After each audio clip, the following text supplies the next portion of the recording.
Hi, it's John Binnie, and welcome to my series on YouTube here of I Ask Aliens Your Questions. And the first question, and this is a theme, first of all, that many of you have been asking me about, is how do you best navigate through life at this time whilst there is great fear and systems of control that are projected against us to try and dim our light, keep us separated, and keep us in fear and more easily controllable. So I'm asking this question of my guides, and I'll see which one step forwards. I have already set up a safe space both for myself and then around all of us in this video as we watch it. And my lion guide, Emenchel, a lion being, a galactic lion being, is stepping forwards to answer this question.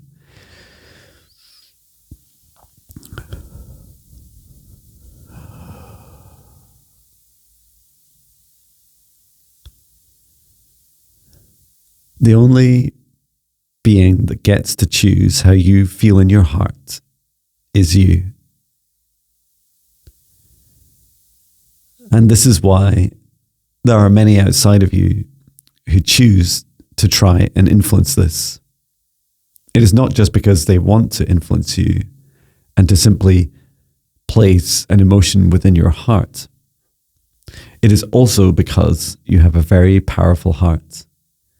Your heart, together with the rest of your consciousness, the rest of your physical human being, have the ability to create and co-create this reality, this whole world around us. As you are children of Earth, you are able to co-create a new world, a new reality for all of Earth. You do so either through vibrations at one end of the spectrum of emotions and frequencies that are very low, such as shame, fear, anxiety, pain, and stress.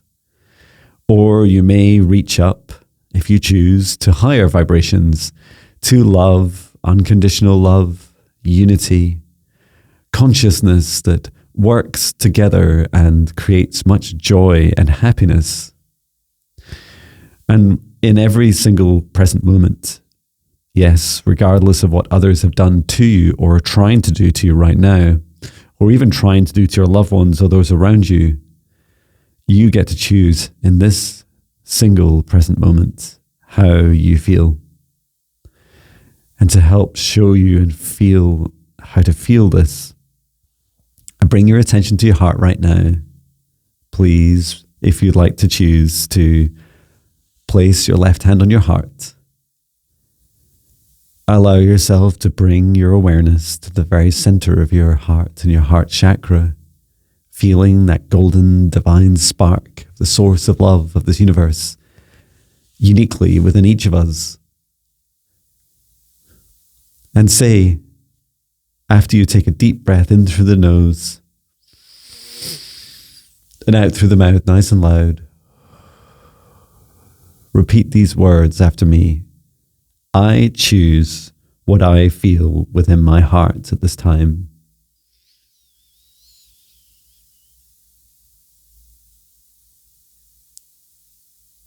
I choose to feel love in my heart at this time.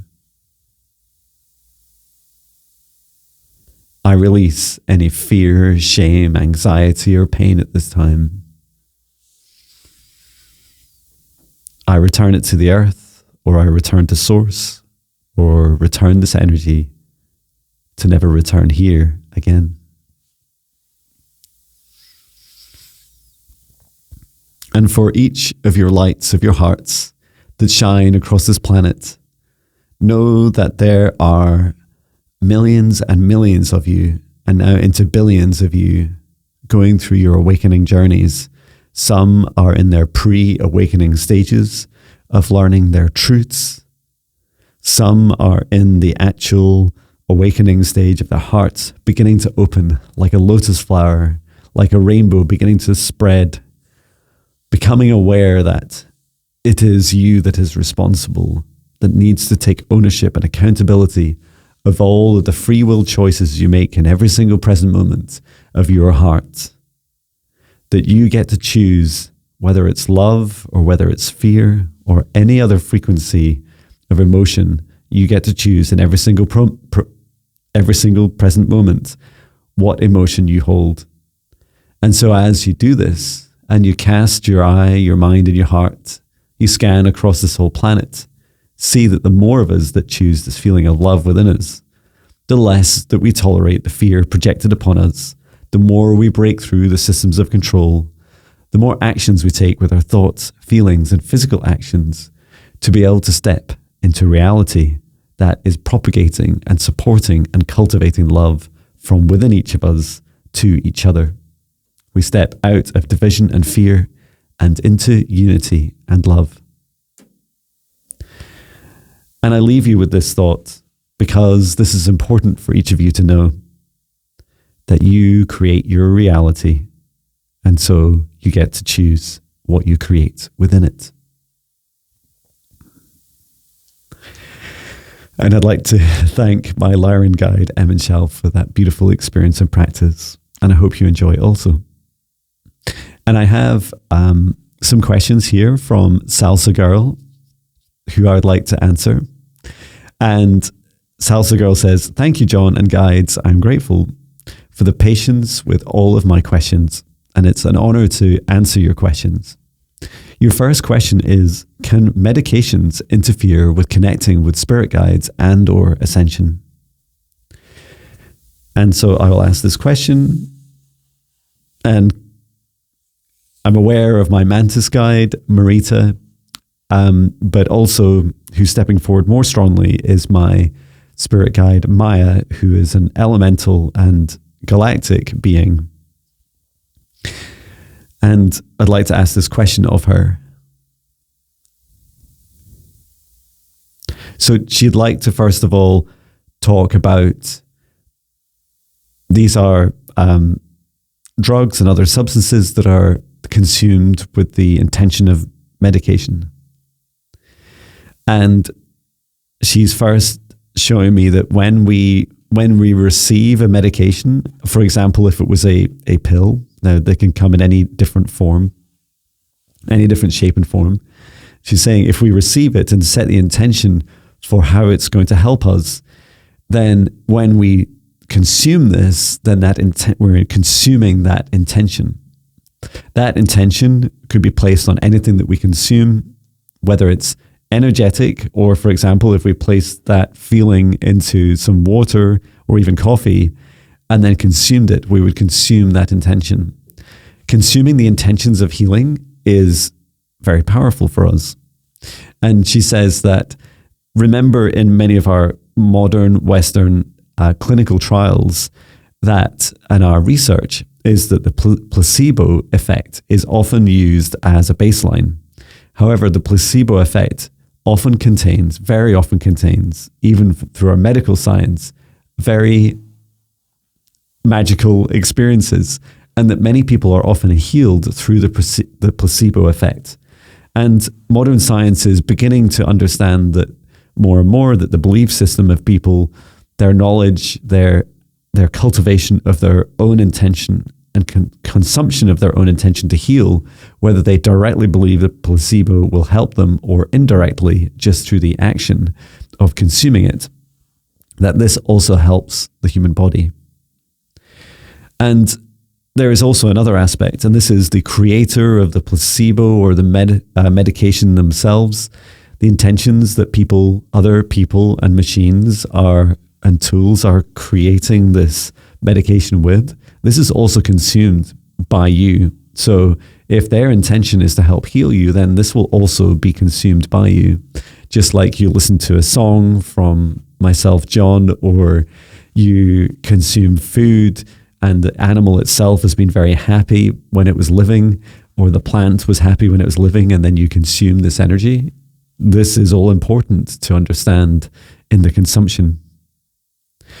And you're asking about whether the medications can interfere with connect with spirit guides. Yes, they can. There are parts of these medicines that can inhibit some of the aspects of our brain functions. And for instance, our third eye, our pineal gland, our hypothalamus, and more aspects of us. Just like if you drink alcohol, it becomes much harder to be able to speak with your spirit guides, and in fact can attract in other negative energies and entities that match that frequency. Also be aware that on your journey of wanting to speak with your spirit guides or your ascension journey, that you can continue to bypass and overcome these blockages. Now, is it possible to overcome the challenges that you experience through alcohol? Alcohol is very, and other drugs that bring you to medications that lower your vibration, make it even harder to connect with your spirit guides, though not impossible.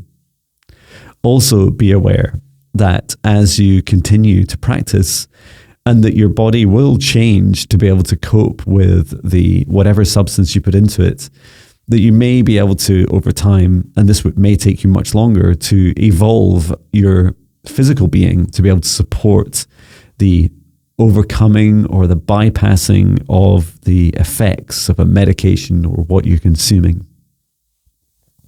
So, for example, if there is fluoride in your water, or there is heavy metals or toxins in your water or in your air, this may initially inhibit many humans, and it may be put there on purpose to try and dim your light, to hold you back from connecting with others. Know that you will continue to be able to battle against these yourself and evolve yourself so that you can overcome them. This is how the current human race is surviving at all through the continued programs of fear and suppression. You're still able to work through these and to begin to mitigate these effects. I would encourage you to follow a high vibration, spiritually and energetically clear diet of food, water, of any drugs that you choose to take, minimizing them and focusing on what always serves your highest good, and don't just take the words of others for granted. And also what you consume on TV, on your phone, the people and the connections that you make with them around you, knowing that any toxin, whether it's a relationship or a connection from another or a medication or something that you're consuming, will have an effect on you. And so consciously working through these will really help you. And then Salsa Girl goes on to specifically ask about antidepressants, anti-anxiety, antipsychotics, and ADHD meds, and says, as a former educator, I had the pleasure of working with individuals who truly needed those meds to function in their daily lives and within society. What are the opinions of your guides about the usefulness and the consequences of pharmaceuticals? Okay, so let's focus, since I've asked broader questions and answered broader questions about different medications, let's focus specifically on antidepressants, anti-anxiety, antipsychotics, and ADHD medication. So just asking which one of my guides would like to best answer this.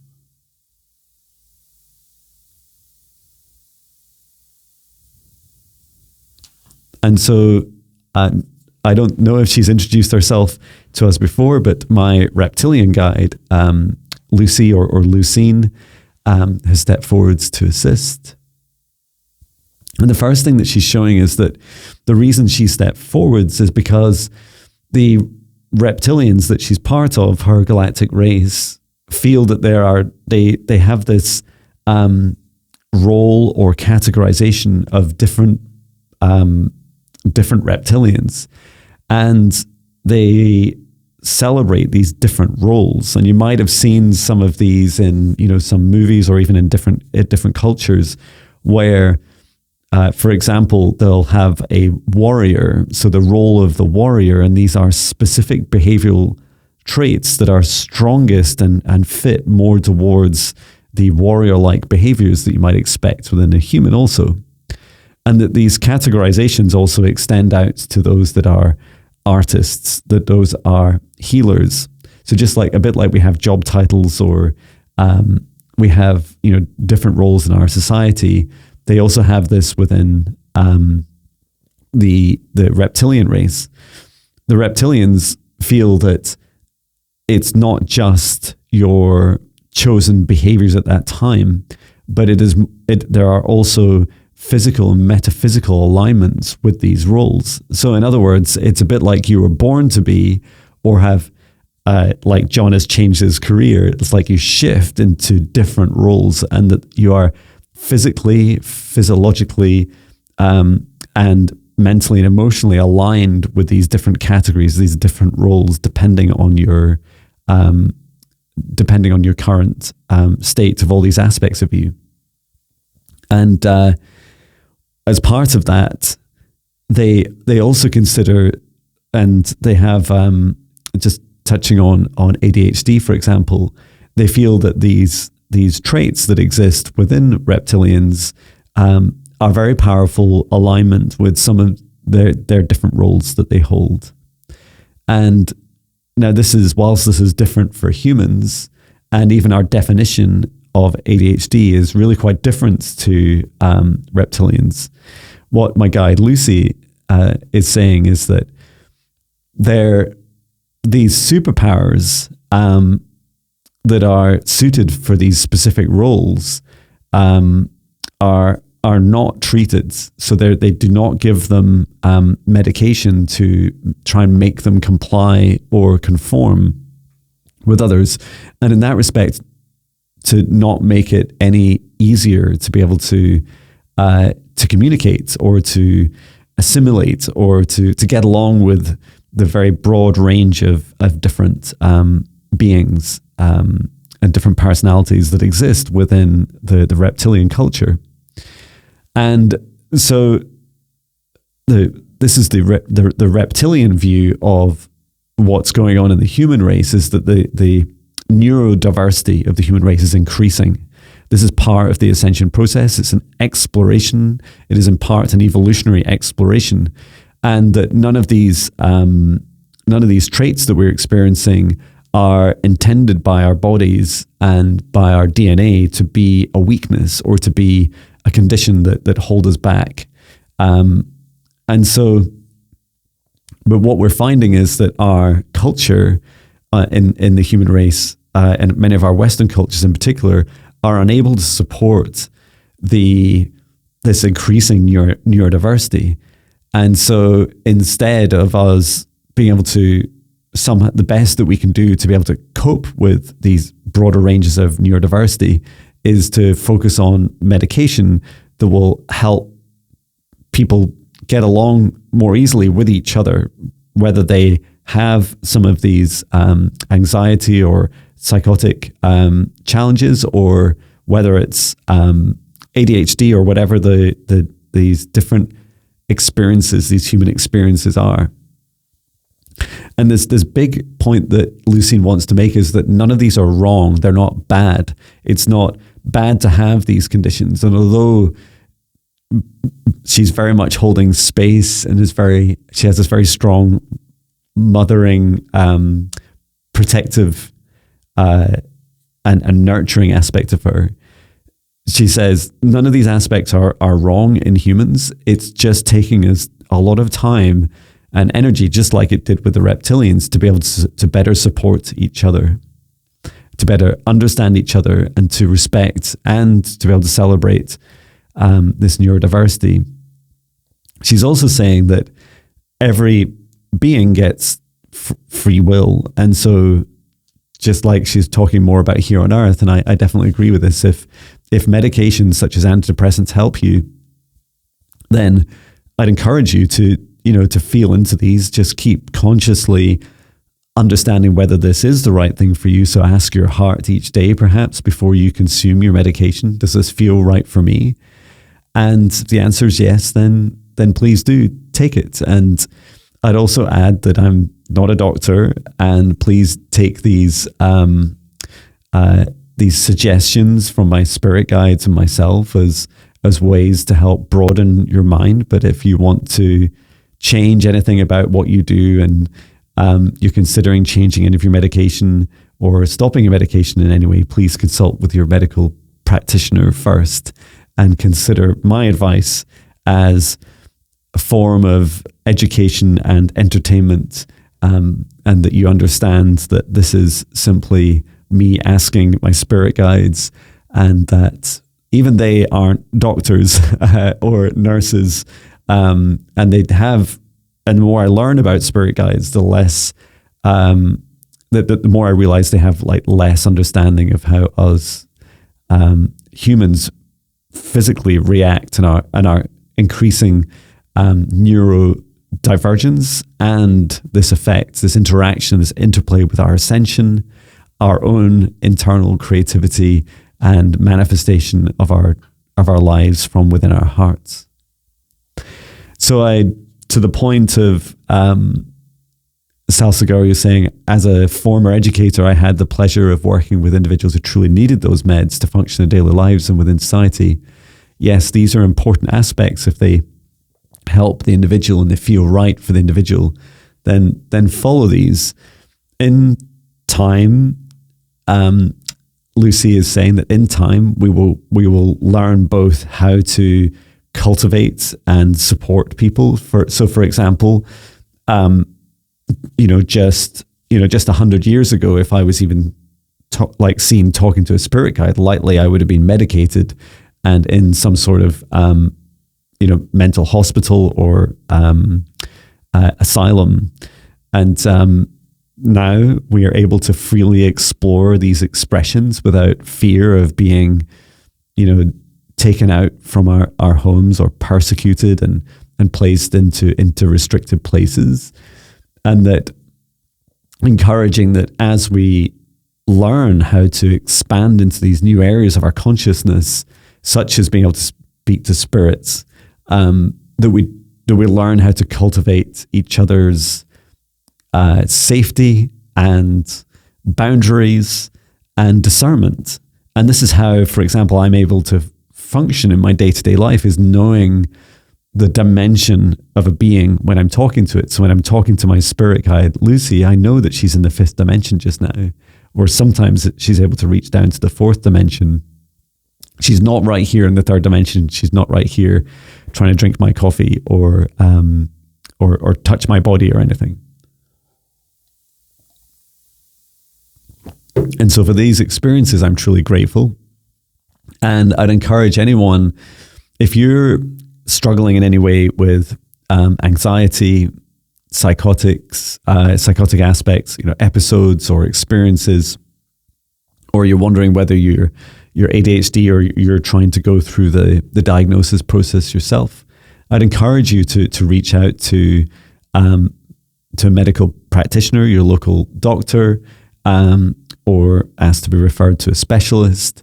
And I would just allow yourself to also, in addition to this, open up your mind and heart to the broader implications energetically and spiritually of these conditions, or conditions as we see them currently, just to help you begin to bring more conscious thought to your actions. And I know from experience that some people prefer to be on antidepressants or off antidepressants as an example, and they come on and off through their lives when it feels right for them, and they'll do so in conjunction with talking to their doctor. So it's just allowing yourself to, whatever you're taking, to make sure that you have the support and recommendations of your medical practitioner, and also just bringing your own conscious awareness in your heart to this. Quite how this will pan out in the future, which I feel like the intent behind this question, Salsa Girl, is to have a very clear and succinct answer. And yet what's clearer and clearer to me is that, and I know this in particular from my own help that I offer that I have to give and have to give to, for example, med beds in medical bays on Galactic Federation ships, is that it takes a human to heal a human. And there's a lot going on in our bodies that continues to change, this interplay with ascension waves, our own individual ascensions, our own creative force from the center of our hearts, our own physiology. All the interplay of all of these is highly complex and constantly influenced in particular by our hearts and our minds, that it makes it very difficult and almost impossible at times for even galactic races to fully understand the effects and recommendations of different medications that we take. But do know that your body is incredibly sentient and knowledgeable. And so you can ask your heart as well, ask these questions in addition to you consulting with your medical practitioner also. So I'd like to bring this to an end. If you have any further questions for me, or you'd like me to ask the aliens your questions, just let me know in the comments. You can add that to any video and I will collate them, and usually around the weekends I will record a video like this. But thank you so much for asking, and I'll bring this safe space to an end, thanking our guides, our higher selves, Archangel Michael, Archangel Raphael, Source and Gaia, every soul that's participated in today's session, as I close it down and return it to Source, or never return here again. And I look forward to receiving more questions from you. I've just had the pleasure of recording a premium meditation for helping people cope with and traverse the changes that are going on in the world around us, and the global events, and also how to help heal yourself, free yourself of fear, step into love, and to create a new world.